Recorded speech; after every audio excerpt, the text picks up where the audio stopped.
Hello, hello, hello.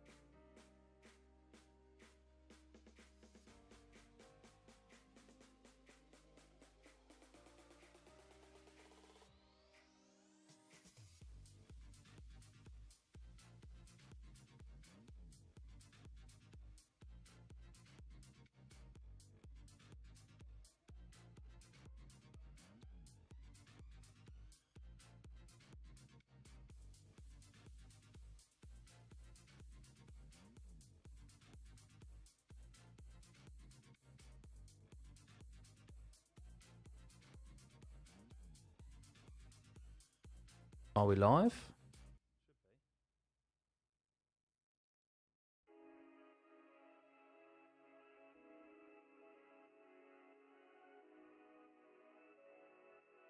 Why can I not see chat?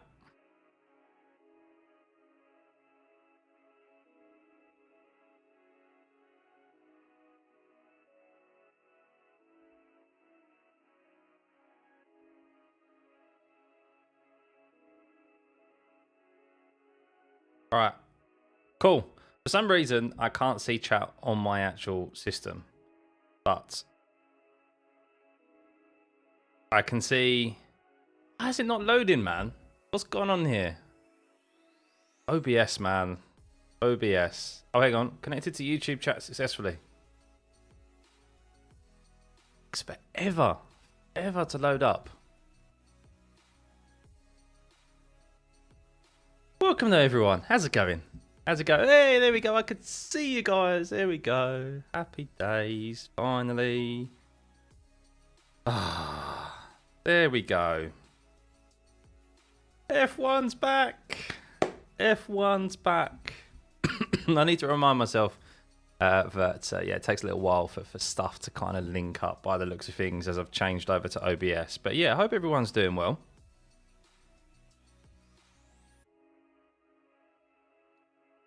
Why we're not live on Twitch though, which is a bit of a shame, but oh well, oh well. Get my act together. I know, Anthony. I'm still ironing out the kinks. I'm still ironing them out. For some reason, I don't know. This multi-stream jazz. I'm trying to multi-stream to Twitch at the same time, guys, and it's not working for some reason. So, yeah. But yeah, hope everyone's good. We're feeling much better, thankfully. So, yeah, who's ready for the Dutch Grand Prix? Of course, it's a busy circuit out there at the moment. But, yeah, it was wet earlier on today, and now it is nice and dry. Why not FP1? Because I still work. I still have a day job. So, unfortunately, this isn't my full-time career. So, one day, hopefully, it will be. But, yeah, for now, I can't do FP1. If this was any earlier in the day, FP2 as well, I would have missed FP2. So that's why I said, of course, I had a meeting earlier. Thankfully, it finished in plenty of time. So that's why we were able to make today. But interestingly, Piastri, the only driver in the pit lane. It's your birthday. Happy birthday, Leo. Happy birthday. We're still stuck with El Checo. Yeah. I know. Definitely been kept on for financial reasons. Stop the count, though. Logan Sargent is P1. Logan Sargent currently P1 as it stands. My break was okay. I caught COVID, unfortunately. So I was ill probably for about a week and a half. I'm still kind of getting over it a bit, really. Bit of a lingering cough. But I've been really busy with my day job. And baby stuff as well. So, baby hasn't arrived yet. I did see a few of you chatting beforehand. Baby is due in 6 weeks' time. So, October is when baby is due. So, yeah, not long, not long. Hey, King. Which turns has a steep turn? So, the banking is in turn 3, where George Russell's going through right now, and turn 14. That is where the banking is. Or from turn, yeah. I think it's turn 14 only. I don't think turn 13 has the banking. So. Yeah, we're much better now, Bradley. I'd say I'm probably like 98% there. So.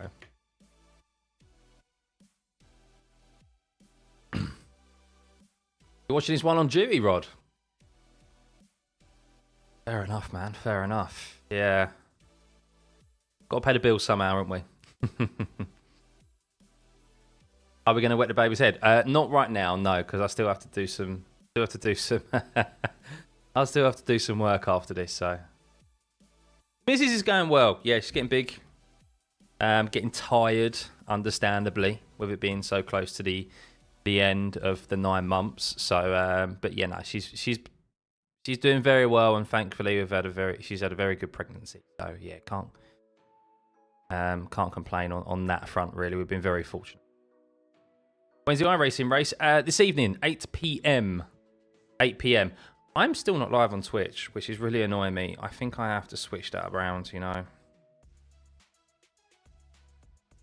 I have to switch around my base stream being YouTube, Twitch being the main one. Reason why it's not multi-streaming, which is a shame. Will this race be exciting, Leo? I think so. Look, I think most F1 races are exciting now because we just don't know, of course, who's going to be the fastest. Look, Zandvoort is very similar to the Hungaroring when you think about it. There's only one viable overtaking opportunity, which is down into turn 1. Someone can sneak maybe down into turn 11, but I don't have much hope with how much the dirty air is a big factor now in these cars. We saw it rear its ugly head in Spa the last time, how difficult it was to overtake there. So, yeah, I mean, it's all about just positioning yourself down into turn 1. Look, here's hoping we have a good race and we do have some overtakes. I think we've had a safety car in every single race we've had at Zandvoort as well. So, feels good to see me again. Ah. Yeah, cheers, Lumpy. Yeah, I'm excited for it. We're both excited for it. But yeah, F1's back. What a long 3 weeks it was. What a long 3 weeks. I did miss it. Really missed it. But who do we think's going to win this weekend? Of course, Max Verstappen. So he's won. This is our 4th time here at Zandvoort, and he's won a previous 3. Of course, he's going to be a favourite again, being in the Red Bull. Is he going to be able to win his first race in 5 races? The longest streak of since 2021 of Max Verstappen. Or back before 2021, actually. Sorry, Verstappen not winning a race. Lewis is going to win. Well, I did make a bit of a bold prediction, but I think Lewis will win this weekend, or the 2 Mercedes will be up there again because it's cooler conditions. Like the track temperature's 31.5 degrees Celsius. Air temperature's only just over 21. It's quite windy. Look at that wind. 13.6 miles an hour. Of course, Zandvoort is out. This track is out on the coast in the dunes of the beaches out in the Netherlands. But the Mercedes likes to have cooler conditions. That's really where it's always excelled this season. And I expect them to do the same. George Russell apparently has a new floor compared to Lewis Hamilton this weekend. So obviously he's the number 1 driver there now, isn't he? The future number 1 driver. So he gets the preferential treatment in regards to parts. But yeah, lots of everyone doing medium runs. I think this race is just unfortunately a 1-stopper. I don't think it's a 2-stop race unless there's rain. But we'll see.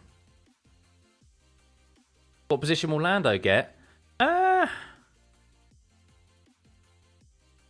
I mean, he could win. I mean, this is the thing. I've said this in the last 4 races. We genuinely don't know who's going to win the races now. Obviously, you'd expect Verstappen's going to be up there, with obviously it being in his home track. But yeah, I don't know. I do think Piastri is going to beat Norris in the second half of this season, and I think he'll finish I think he'll finish ahead of Lando in the championship. I really do. Hey, sorry. Yeah, good to be back, man. Good to be back. What happened to Red Bull's dominance? Well, obviously, there's been some talk, isn't there, over the summer with this regulation clarification that they've made and people suspecting that maybe Red Bull were doing something a bit dodgy and they've been nerfed. There's been a rumour for quite some time that Red Bull were nerfed. They've been altered to change something on their car, which... So obviously, it's all been going online about this potential brake jazz or whatever. It's above my head, kind of. I'm not an engineer. I'm not really that technically sound when it comes to F1. But this supposed trickery or system that they might have had and might have been implementing, which is why the regulation was clarified or altered, shall we say. I'm not sure. I mean, look, who knows if they're doing something like that? But I think it's cool. I think it's too coincidental that Red Bull have just not had the gains or just fallen back into everyone's clutches so quickly. I think something's happened somewhere. I do sign on to the idea that Red Bull have been pegged back and they've been told to change something that no one's really aware of. It's probably inside the car rather than the outside car, so it's not visual. Because the drop-off in their pace and their advantage at the start of the year in those first 5 seasons is just too sudden. If it was gradual, then maybe you could... I would be more open to the fact that the other teams have made such considerable gains. But I am more on the side that Red Bull have been told to change something. The FIA have discovered something. And people would say the clarification is just that. It's just a clarification. That they have history of not letting the public know what it is they've told teams to change on their cars. So, yeah. I wouldn't say cheated. No, I think cheating... I wouldn't say cheated. I would say... Look, every team reads through the rule book, through the regulations, and they try and find loopholes. That's the case with just industries everywhere. When you've got contracts, when you've got a set of rules and regulations, people will always try and find loopholes. And that's the case with F1. And that's why people were thinking this. So the FIA's reasoning is that they've put this clarification into the regulations more so for 2026 than for this year and next year. But it just seems a bit, I don't know, it just seems too coincidental that kind of you join the dots up when this was supposedly initially brought up and Red Bull's fall off. So, but even so, I'm not complaining because it's brought them back to the field and we've got great racing. So if the FIA have done it, fair play to them. And they've cracked down on it because it means we've gone into every race weekend not knowing who's going to be top. So veto the meeting? No, it did go on. It was a lot shorter than I expected it to. So iRacing later on, this evening. This has been successful. 4 constructors and Lewis having 2 wins is your dream. I'm sure your dream would probably be a world championship for Lewis Hamilton, but yeah. Bent the rules. Yeah. Bent the rules. They've found a way around them, basically. They've never cheated. I disagree. I still think the cost cap was cheating. I still think the cost cap was cheating. They got to play hard, and grey areas are a great place to make an advantage. Exactly. That's what every team does. What do I think about the season so far, Brad? Really exciting. A lot more exciting than I was hoping for. Look, everyone's expectations were really low, wasn't they? Mine definitely were. And they started off still very low with how dominant Max was in that Red Bull. Even Sergio Perez was finishing second in the first few races. But pleasantly surprised and happy that we now have 4 teams as close as they are. You could arguably say Ferrari's just dropped off a little bit.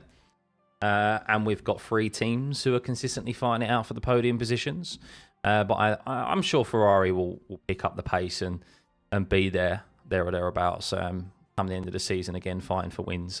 I mean, look, this is a certain circuit where qualifying is going to be super important. So we know how good, of course, both Ferrari drivers can be in qualifying trim. So, yeah, it's going to be an interesting weekend.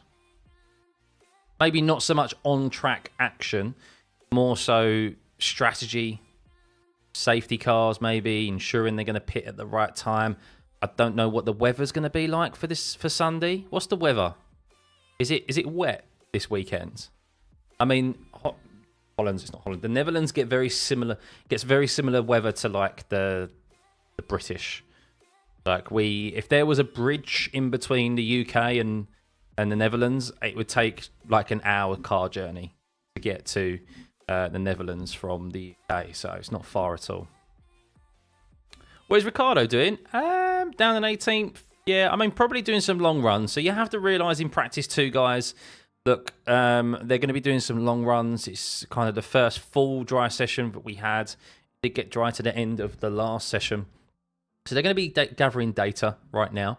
Lewis Hamilton seems to be going quite nicely, though. Look at him, look. In turn 14, fastest in the first sector. It's important to be fastest in that first and last sector as well, because that is where the overtaking opportunities are. You want to be quick in that last sector so that you've got that run and drive down into turn 1. So that's good for Lewis Hamilton and for the Mercedes, because you can afford to lose a little bit of time in the middle sector because DRS will be a bit more powerful. I think DRS is activated just after turn 13. So, hey, Vince. Perez got to go. No more tolerance, mate. A lot of deserving drivers. 100%. So, the Perez... Who else was shocked about Perez? Who else was shocked? I was. I do genuinely think it was all but confirmed and all but verbally agreed between... double yellow. Hulkenberg's gone off at turn 1. DRS disabled. This is in dry conditions also. The Haas was struggling earlier on. And it's a red flag. It is a red flag. So Nico Hulkenberg has gone off. I don't have my TV coverage up. What am I doing? I turned it off. Quickly. Let's see what's happened. It would be, no doubt, just a massive lock-up into turn 1. We'll see. My TV coverage hasn't caught up just yet. Oh, typical. Typical. Sky TV coverage has just gone to an advert after Nico Hulkenberg has lost it there. But yeah, so Sergio Perez, I do think, genuinely, Daniel Ricciardo, when he left Spa for the summer break, I think it was all but confirmed verbally that Daniel Ricciardo was being promoted into that Red Bull seat. They were too pally-pally, Max and Daniel. Daniel looked more happier than he normally is. And then there was the meeting on Monday. I think some phone calls were made from people from Liberty Media. Carlos Slim, if you don't know who he is, look him up. He's one of the richest men in the world. He's a very, like the biggest supporter of Sergio Perez throughout his whole career. They've kept him on for financial reasons. There's been some financial reasons for him staying on. It's the only thing. Even if it's not that, even if it's not, say, Liberty Media and Carlos Slim coming in with more money, it's probably the accounts team has looked at the amount of money that the Sergio Perez package is worth compared to the amount of money it would be in winnings for the Constructors' Championship. And the balance there, like the difference, has got to be more in favour of keeping Sergio Perez than it is them losing the championship, the Constructors' Championship. So, thought you were going to typical Joe is in the way. So yeah, I'm waiting. It's typical. Sky TV coverage went onto an ad break right as Nico Hulkenberg basically crashed, or was about to crash. My TV coverage is slightly delayed. So really annoying that. Really annoying. So we'll see what he's actually done. I'm assuming he's locked up and he's just gone straight on into the barrier. He did that. The Haas struggled this morning, and I think they've genuinely got a mechanical issue because the fact that both drivers have been locking up consistently into turn 1 and other areas of the circuit as well. I think Hulkenberg had an off in turn 10 earlier on as well. Really means that, yeah, something's not right with that Haas. Will they replace him after Mexico? No, I think it's done that he's into the end of the season, and then they'll change. So there you go, track clear. So it couldn't have been too bad with Nico Hulkenberg. Will Daniel get a seat next year? I don't know. We're chatting about this in my group chats, actually, and the Missed Apex crew. I think people think that we could lose Daniel. I think we could lose Daniel and Sergio Perez. I think Liam Lawson could go straight into the Red Bull seat, which sucks for Yuki, but I don't think they want to use Yuki because of they're losing that Honda connection. And Isaac Hadjar is rumoured to be promoted into the V-Carb next year, leading, of course, the F2 Championship at the moment. So, Scott, you believe the Red Bull encounters have gotten heavily involved in racing decisions, senior talent leaving, driver decisions? Not. Yeah. Oh, he lost it, Nico Hulkenberg, on turning. What did he do there? That's a very odd crash for Nico Hulkenberg. He turns... It's very rare you see a car... I mean, the car's okay. It went in sideways very slowly into the tyre barrier. It went round on him as he turned in under braking. Something is not right with the rear of that Haas car at the moment, because that's the sort of mistake you see happen in online racing, not from Nico Hulkenberg. Yeah, he's braking, and Hulkenberg just said, "I don't know what happened there. The rear completely locked up on braking." Yeah, something not right with that Haas. Something not right with it. FP2 will resume in a couple of minutes. 22 minutes past the hour. So now, basically. There you go. Green light. Bosh. Right on cue.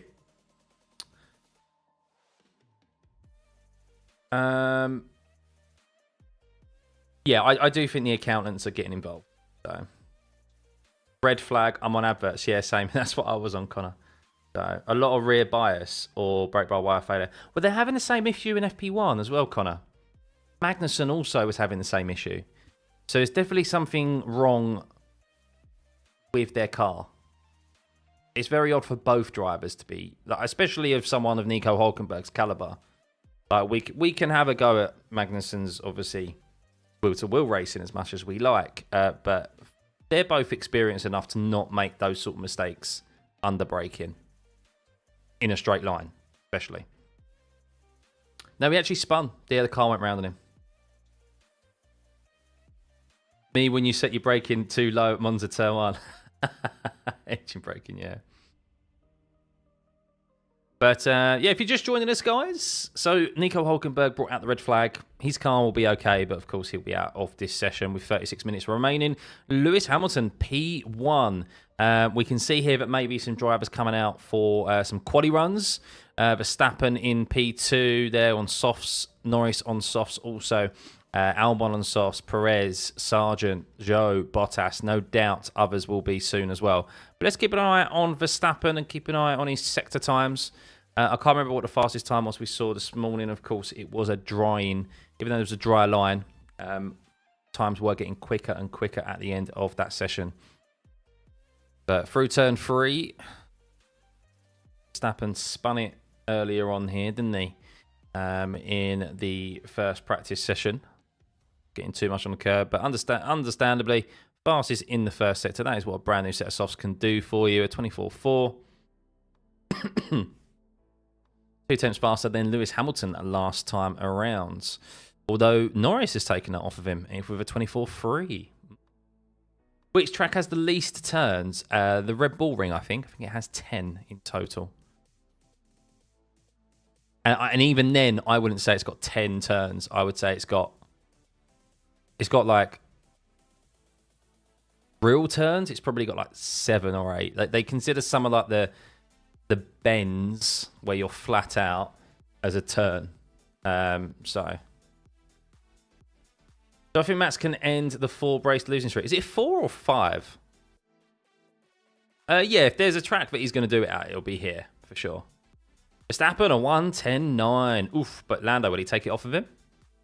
He does. A 1:10.9 also. 2 tenths of a second. 2.5 tenths back from from Max Verstappen. From Lando Norris is Max Verstappen. Apologies there, guys. So, yeah. He wasn't even fastest in the last sector as well, Lando. But that's how close it is, isn't it? That is really how close it is. But let's keep an eye on Piastri. Let's keep an eye out on Piastri. Hopefully he doesn't get held up by any traffic and we can actually see a fast lap from him. Sergio Perez, 6 tenths back from Verstappen. Oof. And Norris. Of course, we don't know what fuel loads they've got, what engine modes they're using. There's so many variables here. But of course, we love to speculate, so... 7 turns, yeah. We'll go to sleep. No worries, Vens. We'll be back tomorrow for FP3 and, of course, qualifying.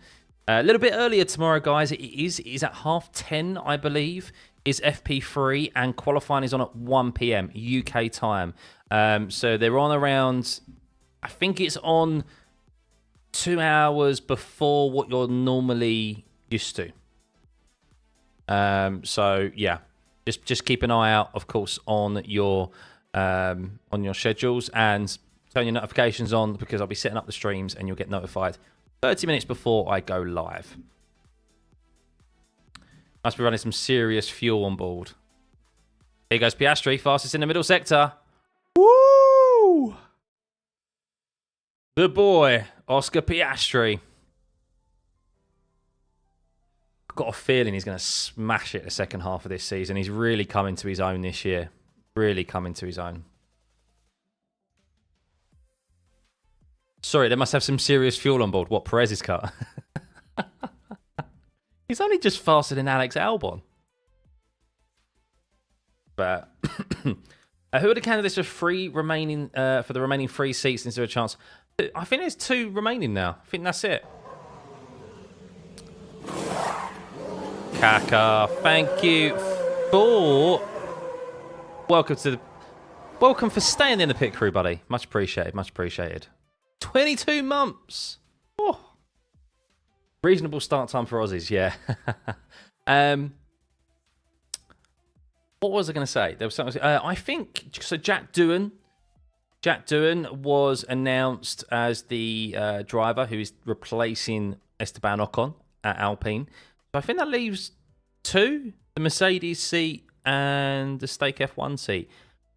Supposedly, next week at Monza is where Kimi Antonelli is going to be announced in that second seat alongside George Russell. I think that's been probably an open secret for quite some time. But here we go. Lewis Hamilton on a flying lap. Let's see what he can do if he gets held up. No, he's going to get past Lance Stroll, which is good. Looks like he's going to have a bit of a clear lap.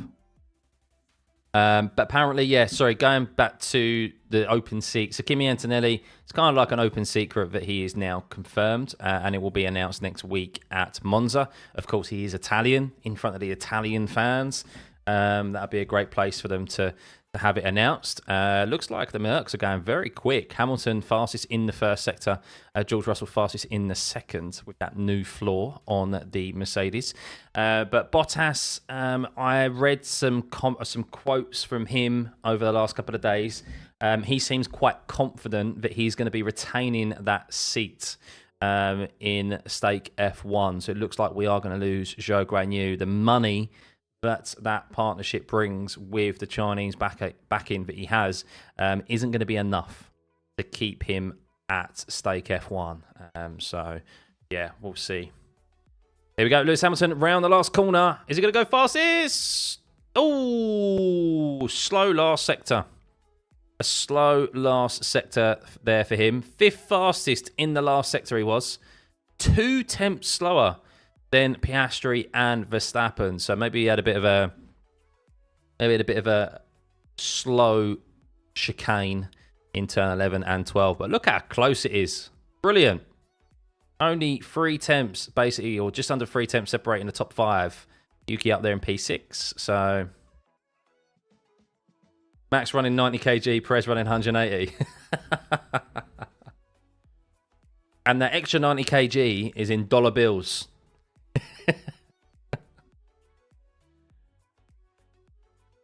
He really has grown this season, Arnold. Yeah, I agree. Piastri has really grown.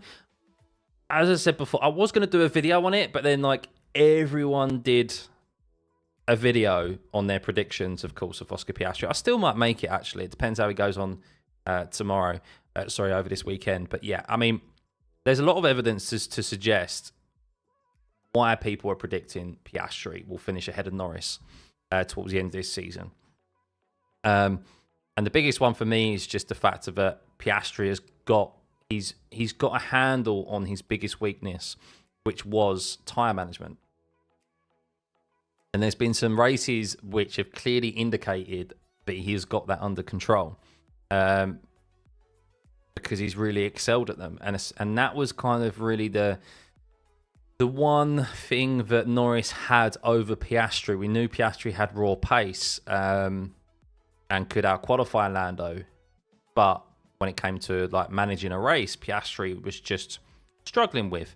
Which is understandable. It takes time in F1, especially with these tyres and, of course, these cars. It's a bit more difficult to pick that up instantly now than it used to be in previous years in F1. But yeah, I think they've got a great driver pairing there, Lando and Piastri. But I'm intrigued to see how that dynamic plays out if Piastri starts to continually beat Norris. Russell P1, yeah, he's looking good. Hang on, just listening to team radio. Signs asking, can you check the gearbox? There's something with the gearbox. Interesting. Ricciardo 0.049 slower than Checo. Yeah. I mean, I don't know. Liam Lawson supposedly is going to be in a seat next year. Helmut Marko's reaffirmed that. I think he should be. But it basically means, I mean, Tsunoda's signed up for next year as well. So it basically means that it's, it's Ricciardo and Perez who are up for that last position. And maybe Isaac Hadjar doesn't get promoted. Future Logan Sargent, he'll go to IndyCar at some point or sports cars in the US. Yeah, there's no way he's staying in F1. Who's my favourite player of all time and on this grid? I suppose you think suppose you say driver. My favourite driver of all time, is not this man. I know. Shock, horror. It's Max Verstappen. No, I'm kidding, guys. It's not Max Verstappen. No. My favourite driver of all time is Mika Hakkinen. I vividly remember watching Mika Hakkinen win his 2 world titles. I was young. I was kind of just getting into F1, watching it with my granddad. And his battles with Michael Schumacher and the way that he raced wheel to wheel, just phenomenal. But like, he's like my flying Finn.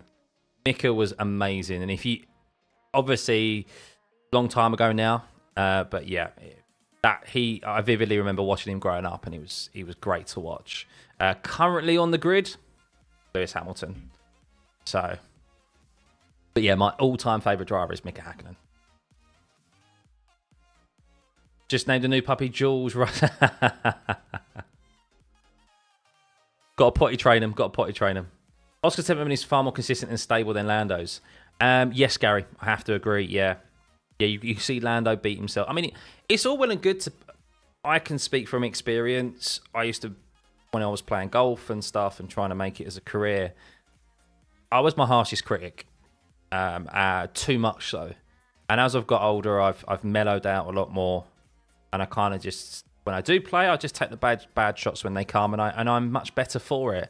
And I think Lando is going through that phase of where he's kicking himself too much and beating himself up too much, whereas Piastri is just like, yeah, if I have a bad race, I'm not kicking myself too much. Like, it's just, and that's in the long run, more often than not, that more mellow attitude yield better results than the one if you kick yourself too much.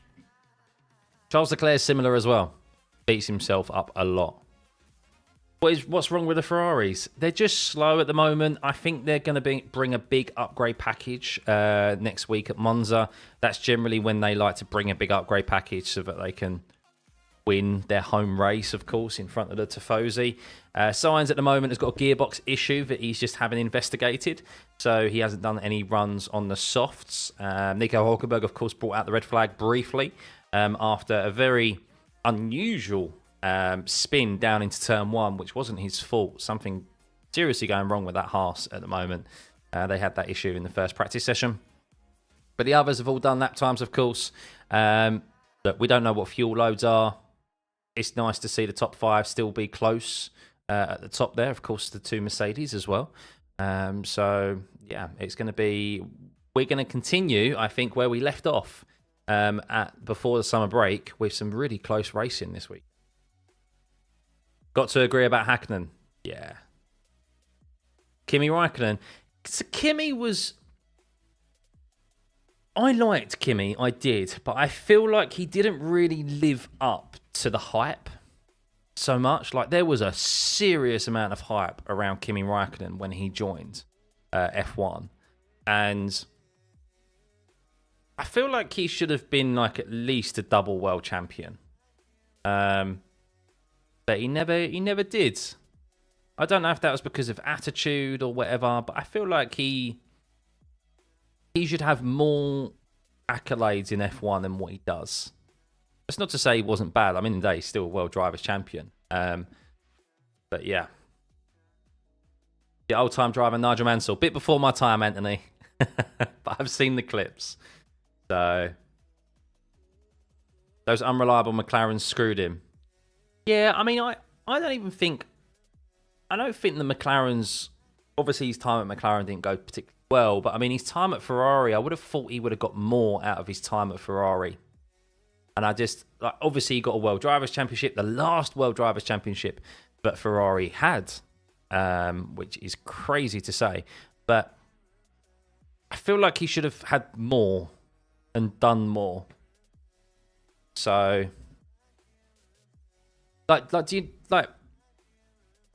is there a real... I know he won a race in the Lotus, didn't he? But there's very few kind of moments and races that I think I can pinpoint in my mind of where Kimi Räikkönen was just like a cut above the rest, you know? Even though he's won a fair few and he won a World Drivers' Championship. It's weird to say, but it's just like, I feel like there's more drivers out there who have done just more to be at the top of like your list and stuff, you know? So if anyone with a dominant run like Max had last year, even close, not in the immediate Arnold, not until at least probably the new regulations. The cars are too tightly packed together at the moment with performance, which is great. It's great for us. I don't want to see a team dominate like Max did ever again, or even Lewis Hamilton. Because the problem is now is that I do think that teams, I mean, would McLaren, if they had as much of a dominant car as Red Bull had, would they let Piastri and Norris fight? I think they would. But yeah, I don't ever want to see a team dominate in the fashion that Mercedes did for so long. Ferrari before that, and McLaren. I know it's the nature of the sport and it can't be helped sometimes, but ultimately I I want to be in the situation we're in now, where we've got 3 teams fighting it out for the win, and it coming down to, like, there's obviously a development race going on, but coming down to obviously the development and coming down to the drivers and the strategy and so forth. I don't want there to be one team finishing 20 seconds ahead every single race. Have I tried to go to any Grand Prix? No, I haven't. So obviously being based in the UK, I live just outside London. It's just too expensive at the moment, really. Yeah, I've never been to a race. Never. I'd love to. But yeah, I'm sure I will one day, but at the moment, I'm quite happy doing the watch-alongs, and maybe next year, Silverstone. I say it every year. Maybe next year I'd like to go. I mean, I wouldn't even necessarily like to go to the race. I'm not fussed about going to the race. I'd like to just go on the practice day on the Friday and just see the cars go round and go to certain areas on the racetrack to see this machinery go through Maggots and Beckett's, go through Copse Corner, breaking into Brooklands, you know, like, that's what I'd like to do. I don't particularly care about the race on Sunday. So if someone gives me a VIP experience with all-inclusive alcohol and food, I'll be right there. Sorry, guys. I know I love doing the watch-alongs, but that's too good of an offer to turn down. Hey, Chris. How's it going, mate? Do I think making the cost cap strictly for car development instead of overall budget would help? What, in competitiveness? I think it's okay where it is right now. Yeah. I think, look. Wow. Thank you for the sub. And anyone else who subbed in the meantime. I think what the thing is that the reason why we had such a dominant period by Red Bull is that it was kind of unprecedented in not the fact that one team came out the blocks quickly with a new regulation set, but just how poorly the other teams did. So there was this combination of Red Bull absolutely nailing these regulations and the other teams getting it so wrong. So wrong. Like, we've never had a period like that in F1 history. Even in Mercedes era, I think the most amount of races Lewis won in that dominant period was, I think, 13. And also you have to remember as well is that Lewis always had Nico Rosberg to kind of fight against, and then eventually Vettel and so forth. Yes, there were a couple of years where he absolutely blitzed it. But then even then, when you look further back, there was always kind of like an inter-team battle between a dominant team. Or there was another team that wasn't too far behind and would sneak and would get wins here and there as well and eventually catch up. But yeah, Red Bull absolutely nailed it. And then they prioritized their driver, who is completely miles ahead of his teammate. And that's obviously why we've seen the domination we had. But I think the cost cap is in a good place and is working. What we've got now is why the cost cap is there. So, because it doesn't allow Red Bull then to just completely create a new car and go to a new concept that could then mean that they would dominate again. Track looks upside down. Not quite. I wish I could flip it round because it'd make things a bit easier, but I don't have that function to turn the track around, unfortunately. But good to see you, Bevo. Good to see you. Can I say... I don't know what that saying means, so I'm not going to say it. I don't know what that saying means, think, in a different language, so I'm not going to say something that is potentially naughty. I'll give Hilton a call for you about Silverstone. Please do, Chris. Please do. And there'll be no watch-along that weekend. No. I would not be very compos mentis to do a watch-along that weekend, Leon, if there's free food and alcohol on offer. It seems like there's enough opportunities for new drivers getting into F1. Would it be a good idea for the sprint races to be like... I've suggested this as well. Yes. So I do think the sprints, if they want to add more sprints, they should ensure that it's like a third driver championship. So the points go to the constructors. So there's an implementation of the overall championship, right? So you have a third drivers championship, which gives opportunities to the reserve drivers or to like the younger drivers who can then get into the main seat. The actual World Drivers' Championship itself is still separate. That's for the main Grand Prix races. But the sprint races is a third driver championship, but the points earned go towards the constructors. Now, I know obviously it's not what everyone really cares about, but at least there's like an overlapping reason for it, you know? Otherwise known as F2. Bollocks, Chris, is it? I mean, it'd be nice if we lived in that sort of world, but you'd have to create a third car.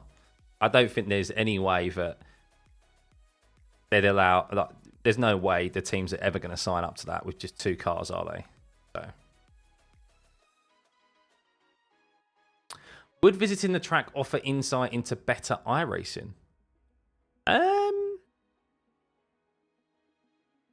I'd say probably the other way around. I mean, yes, yeah. I mean, if you drove a circuit regularly, like Silverstone, let's say you did lots of track days on it and then you jumped on the sim, you would, just as racing in the sim has correlation in performing better in real world scenarios, it would, on the flip side, it would definitely benefit you in iRacing as well, yeah.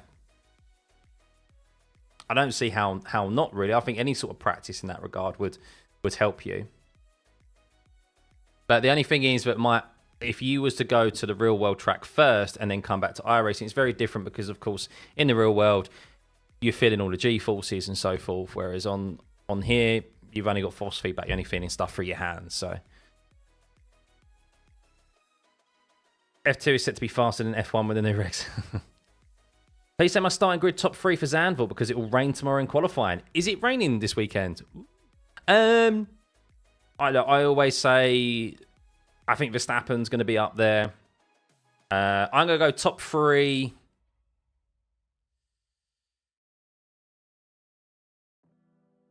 I'm going bold. I'm going Hamilton pole position, Max Verstappen second, and Piastri third. And I'll even go as far to saying George and Norris will line up 4th and 5th. That's a wild guess, but look, I think it's going to be so close again. That could be in that could be in a completely different order with how close we've seen qualifying in recent times. Of course, Max was super quick at Spa. Maybe we'll see another qualifying performance like him he did at Spa in those conditions. But I think Spa was quite unique with the fact of that he had the new power unit. The setup obviously compromises maybe teams made as well, trying to set up for the dry rather than the wet conditions on the Saturday. So George Russell asking, has the wind picked up?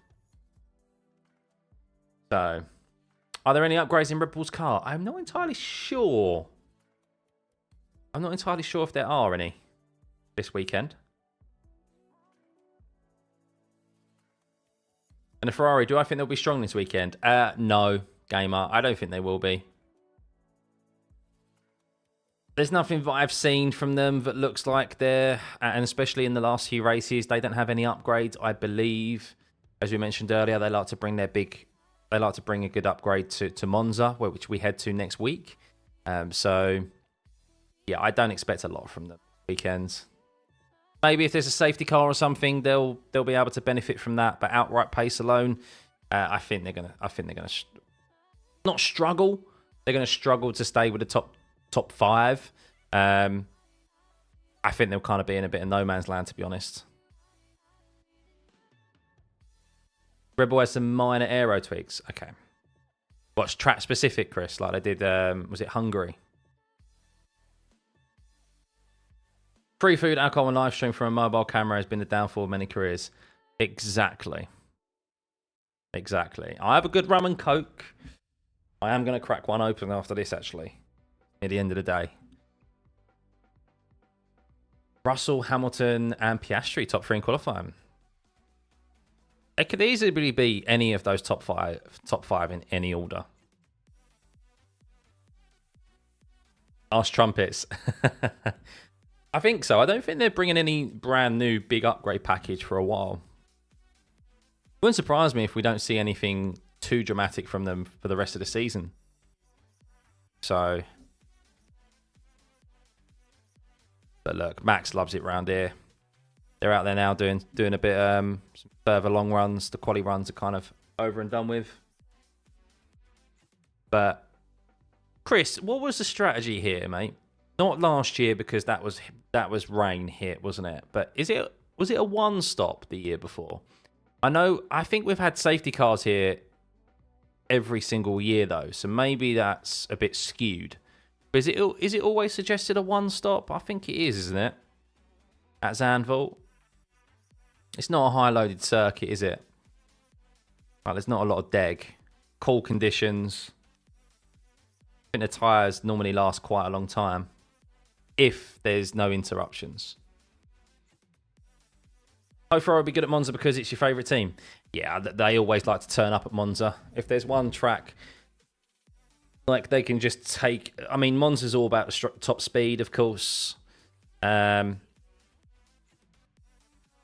yeah. It's pretty high loaded. Oh, yeah, actually, no, you might be right. No, you might be right, because of the banking, isn't it? The banking corners really take a pounding on the tyres. Two-stop, Matt. Is it a two-stop? Okay. Well, if it's a two-stop, happy days. I'm happy to be wrong in that sense, because I think a two-stop is always more interesting than a one-stop. Cool. I'm up for that. I'm definitely up for that. Just the only thing is I'm worried about on Sunday is just the dirty air. The dirty air is becoming a real issue, and I don't think it's getting spoken about enough.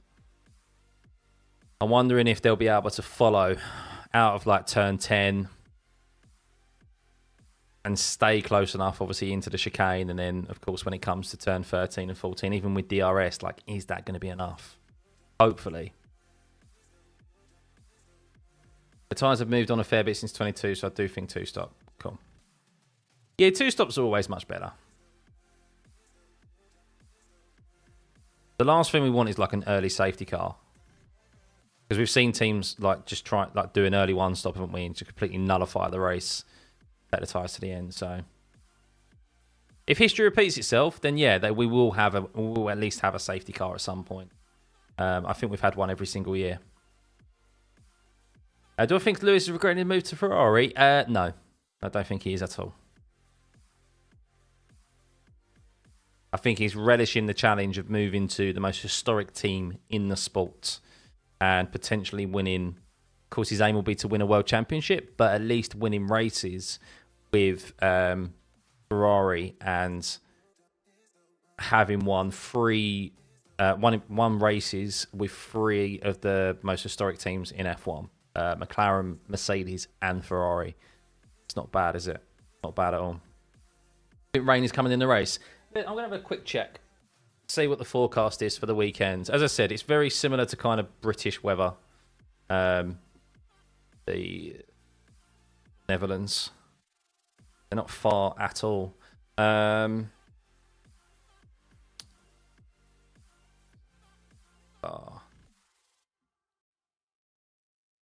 you got a thunderstorm warning pop up. Saturday is rain. So it looks like we're going to have rain in qualify. 75% chance, it says. And Sunday at the moment is... 83% chance. Oh, precipitation is 100%. 100% on Saturday. Looks like it'll be quite a wet Saturday. Sunday looks quite dry. So it's going to be one of those scenarios again, isn't it? A bit like Spa. Do you set up for qualifying or do you set up for the race on Sunday? Qualifying is obviously more important here than it is at other circuits. Very similar to Hungaroring. That's it, Aaron. 100%. Yeah, Mercedes didn't want to keep Lewis. Lewis wanted to stay, and they didn't want to keep him. So he's like, all right, fine, sod ya. And I don't think Mercedes thought he would go to another team. That's the thing. I think they kind of thought, yeah, he'd go into retirement.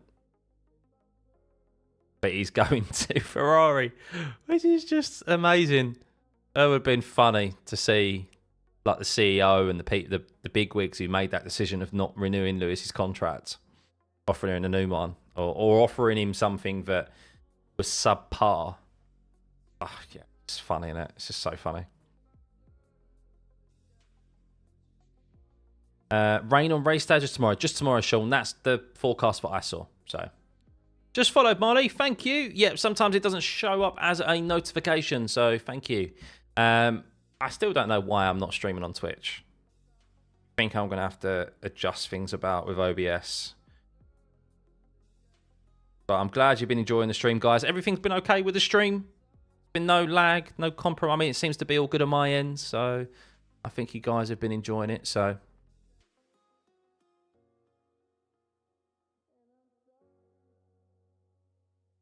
Cool, cool. It's good to be back. It's good to be back, guys. Why is Sainz using DRS in pit lane? They've obviously got it propped open, maybe. Ricciardo deserves Red Bull seat more than Perez. I agree, yeah. I think everyone deserves that Red Bull seat more than Perez. We know why he's been kept on. Financial reasons, guys. He's been kept there for... Oh, wow. Charles Leclerc really sent it on Sergio Perez down into turn one. Not entire. Oh, my God. What were they doing there? Sergio Perez was about to turn into Charles Leclerc into turn one. What are you doing? Multi-stream is allowed on Twitch now, yeah. Yeah, I think they asked not to put the chat, the multi-stream chat, like, on your stream. I think they ask. They advise not to, but I don't think it's never... I've never seen anyone punished for it, though. So, but yeah, no, I want to start streaming on Twitch. It's not so much for these watch-alongs. It's more so for... Obviously, watch-alongs is more so for YouTube, but it's like the iRacing, the sim racing stuff.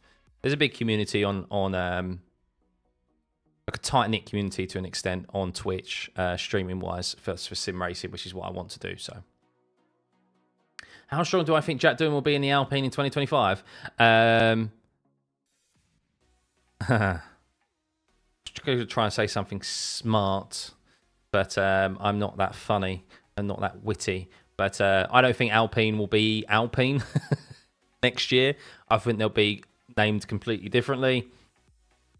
Look, how long's a piece of string? Because Jack Doohan... I don't know what state Alpine are going to be in, to be honest with you. I think he'll do okay, but I think he'll... what's most important for him is that he's on the grid next year. And regardless of the car and what he gets given, hopefully he's given a competitive car, because you want to see the young guns and the new drivers at least be able to showcase their talents and not just be languishing at the back. But yeah... It's good that he's on the grid. And it's good to see another fresh name on the grid. That's what we need. There's been a lot of, obviously, it's been quite stagnant, isn't it, for a while, I think, the F1 grid. So it's good to see Antonelli's announced next week, which is highly rumoured to be.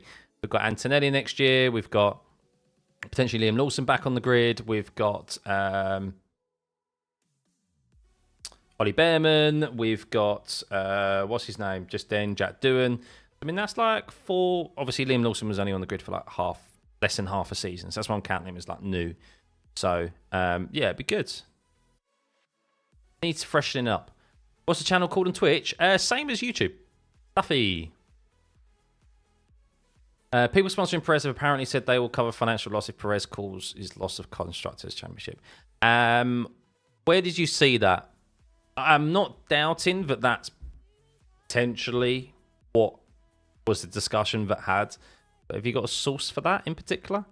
But I do probably... It wouldn't surprise me if that is what swayed the decision. it's definitely a financial-based reason and decision for Sergio Perez staying. So, well, this is it, Connor. Do you know, I'd love to know someone directly inside Red Bull, because I do know for a fact that they earn bonuses for Drivers' Championship win, for the Drivers' Championship. And thank you, Doctor. And no doubt, they also have bonuses for the constructors. So, yeah, I'd love to know what the feel is in the team. Look, if you finish in the constructors, what is your bonus percentage like? What are you going to get? Because you've potentially just thrown away the constructors. And does that mean that like the whole team is now not going to get a bonus? Or would Red Bull make up for that? Would Red Bull, if they lose the constructors, would they still pay the bonus because of that decision? Because they're financially going to be better off not winning the constructors, with of course the backing financially that Perez brings. You'd like to think so. So would I, Connor. But you'd like to think so, wouldn't you? That they'd at least make that up. But Carlos Sainz is not going out because he's got a gearbox issue. Kari, he had to pit. He reported a gearbox issue, and they've been getting deep into that Ferrari to try and fix the issue. Jadwin looks like he should have a permanent Wolverine livery in his car.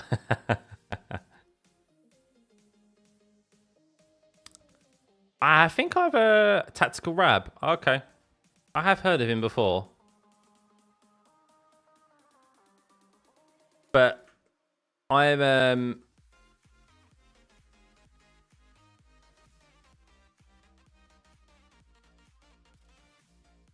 yeah, it's I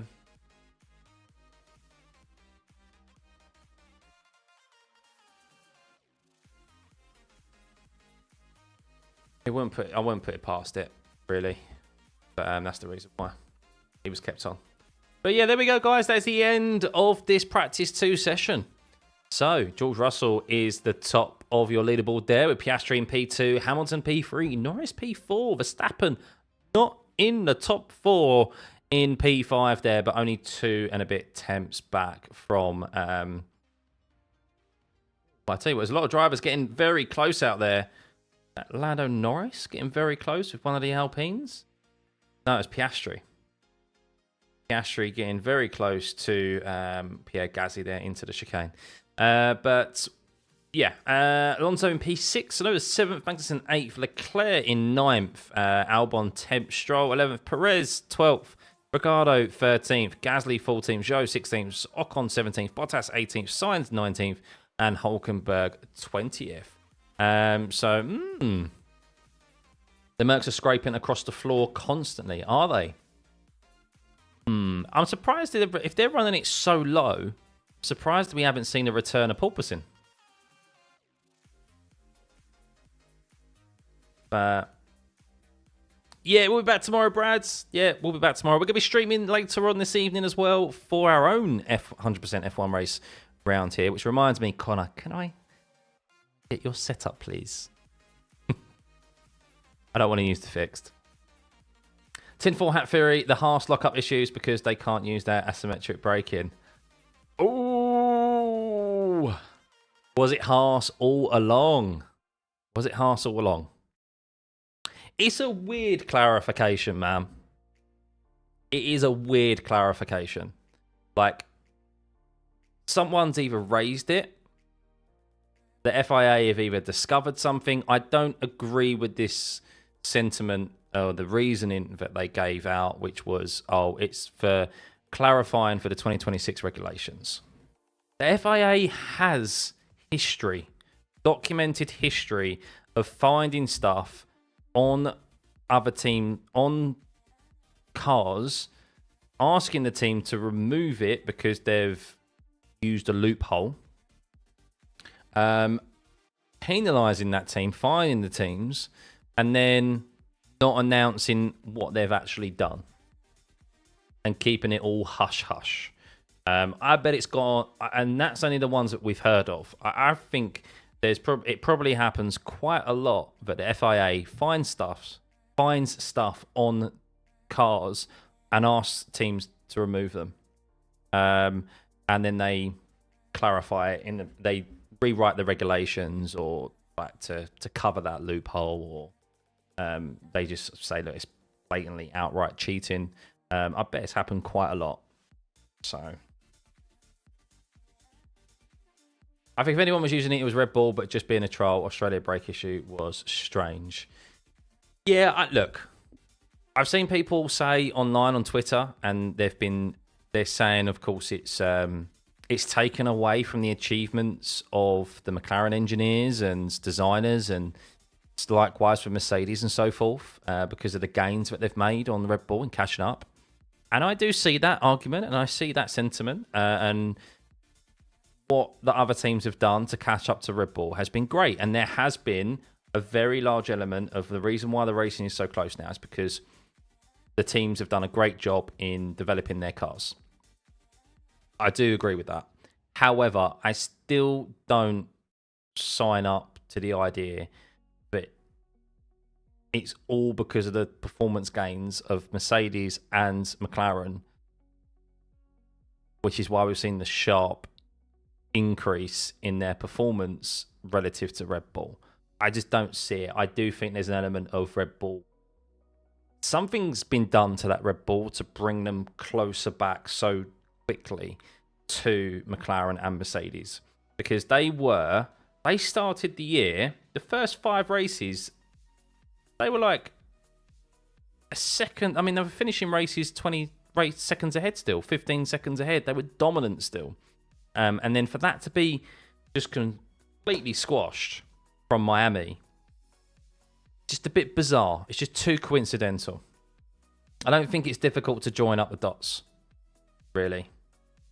If you look how the regulation was worded, it could have been read that equal pressure was administered to a set of brake pads and not. Yeah, look, I don't know. Obviously, there was a theory being branded around online by Peter Windsor, who a lot of people seem to put a lot of faith in what he comes out with. I seem to question more of what he says than agree with what he says. But he's the one who initially proposed kind of the speculation. And then he ended up, and then Scarborough, who's very known for being a very good tech guy in F1. I can't remember what his background is. He came up with a potential sketch on it, which, look, it holds some credence because at the end of the day, Red Bull also have been munching their tyres recently. I think people are overlooking to the fact of that their tyre management is not as good as what it used to be.